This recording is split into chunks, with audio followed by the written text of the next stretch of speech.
감기인 줄 알고 약도 먹고 푹 쉬었는데 이상하게 기침은 멈추질 않고 콧물은 계속 나고 다들 이런 경험 한 번쯤 있으시죠?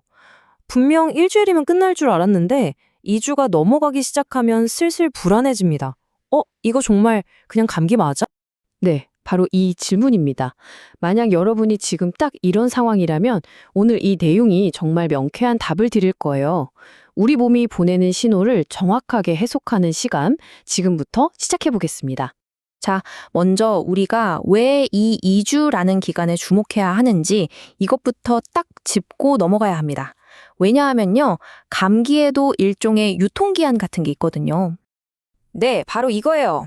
보통의 바이러스성 감기는 우리 몸의 면역 체계가 열심히 싸워서 늦어도 2주 안에는 대부분 이겨내는 게 정상이거든요.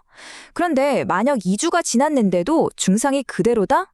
그건 더 이상 단순 감기가 아닐 수 있다는 우리 몸이 보내는 아주 중요한 신호인 셈이죠. 자, 그럼 지금부터 본격적인 수사에 한번 들어가 볼까요? 내 몸을 이렇게 괴롭히는 이 지긋지긋한 증상의 진짜 원인, 그러니까 가장 유력한 용의자 5가지를 지금부터 하나씩 파헤쳐 보겠습니다. 이 5가지 용의자들, 급성 부비동염부터 면역력 저하까지 과연 이 중에 범인이 있을지 순서대로 한번 살펴보겠습니다. 자, 첫 번째 용의자부터 바로 만나보시죠.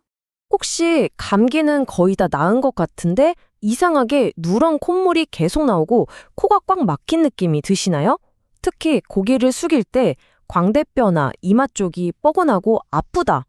그러면 이 첫 번째 용의자, 급성 부비동염, 우리가 흔히 축농증이라고 부르는 병일 가능성이 아주 높습니다. 감기 바이러스 때문에 부비동 입구가 막히면서 그 안에 세균이 자라는 2차 감염이 생긴 상태라고 보시면 돼요. 두 번째 용의자는 바로 이 지긋지긋한 기침 그 자체입니다. 다른 증상은 괜찮아졌는데 유독 기침만 끈질기게 남는 경우 그 원인이 조금씩 다른데요. 여기 보시는 것처럼 3가지로 나눠볼 수 있어요. 첫째는 바이러스는 이미 떠났는데 그 자리가 너무 예민해져서 작은 자극에도 콜록거리는 감염 후 기침이고요. 둘째는 염증이 더 깊숙이 기관지까지 내려간 급성 기관지염인데 이건 가슴 깊은 곳에서 가래 끓는 소리가 나는 게 특징이죠. 그리고 마지막으로 특히 밤이나 새벽에 잠에서 깰 정도로 발작적인 마른 기침이 터져 나온다? 이건 기침 이형천식을 의심해 봐야 합니다. 이 슬라이드는 정말 중요합니다. 왜냐하면요, 나는 그냥 환절기마다 감기를 달고 살아 이렇게 생각하셨다면 어쩌면 그게 아닐 수도 있거든요. 이 표를 한번 보세요. 감기는 보통 열나고 몸살 기운이 있으면서 콧물색이 점점 진해지죠. 그런데 알레르기는요, 열은 없고 맑은 콧물이 줄줄 흐르고 재채기와 함께 눈이나 코가 미친 듯이 가려운 게 특징입니다. 완전히 다른 병이라는 거죠. 네 번째 용의자는 눈에 보이지 않는 환경입니다. 특히 실내 습도가 회복에 엄청난 영향을 주는데요. 우리 코랑 목 점막이 바이러스랑 제대로 싸우려면 축적하게 유지가 되어야 하거든요. 그때 가장 이상적인 실내 습도가 바로 40에서 60%입니다. 너무 건조하면 회복 속도가 뚝 떨어질 수밖에 없어요. 실내 습도만큼이나 중요한 게 또 있습니다. 바로 몸속 수분이죠. 하루에 최소 1.5리터 이상 충분한 물을 마셔서 몸 안에서부터 점막을 촉촉하게 지켜주는 것. 이게 바로 내 몸의 방어력을 높이는 가장 기본적이면서도 효과적인 방법입니다. 자, 그리고 마지막 5번째 용의자. 어쩌면 이게 가장 근본적인 원인일 수도 있겠네요. 바로 면역력 저하, 즉 번아웃입니다.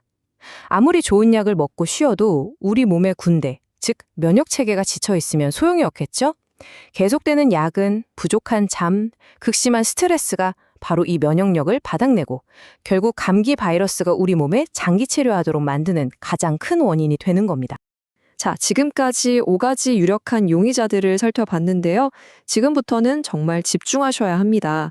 이건 시간이 약이겠지? 하고 넘기면 절대 안 되는 당장 병원으로 가야 하는 위험 신호, 레드 플래그들을 알려드릴게요.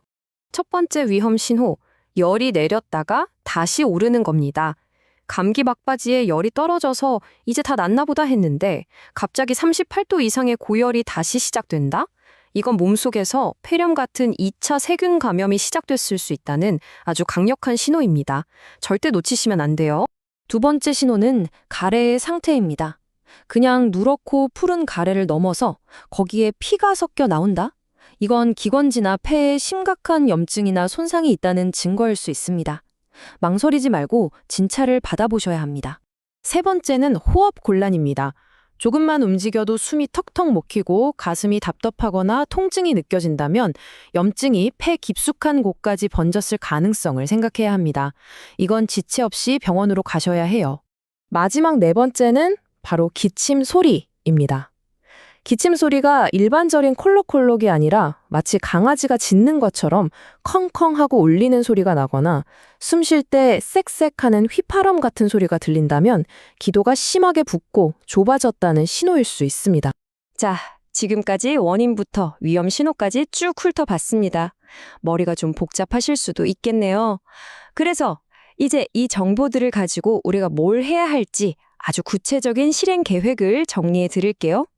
이게 바로 여러분을 위한 행동 계획표입니다. 첫째, 오늘 배운 내용들을 떠올리면서 내 증상이 어디에 가까운지 한번 기록해 보세요. 일종의 건강 일기죠.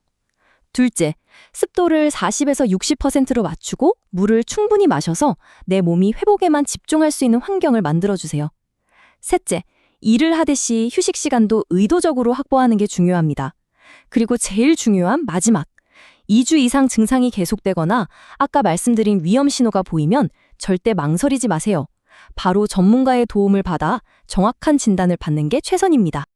네, 이 말이 오늘 내용의 핵심을 정확히 꿰뚫고 있습니다.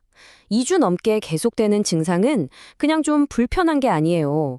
내 몸이 보내는 간절한 구조 요청, 즉 SOS 신호라는 걸 잊지 마세요. 이 신호를 무시하면 만성부비동염이나 천식 같은 더 큰 문제로 발전할 수 있습니다.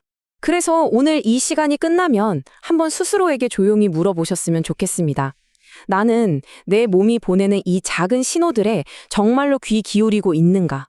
그 신호를 존중하고 제대로 반응해주고 있는가? 여러분의 건강한 내일은 바로 그 작은 관심에서부터 시작되는 거니까요.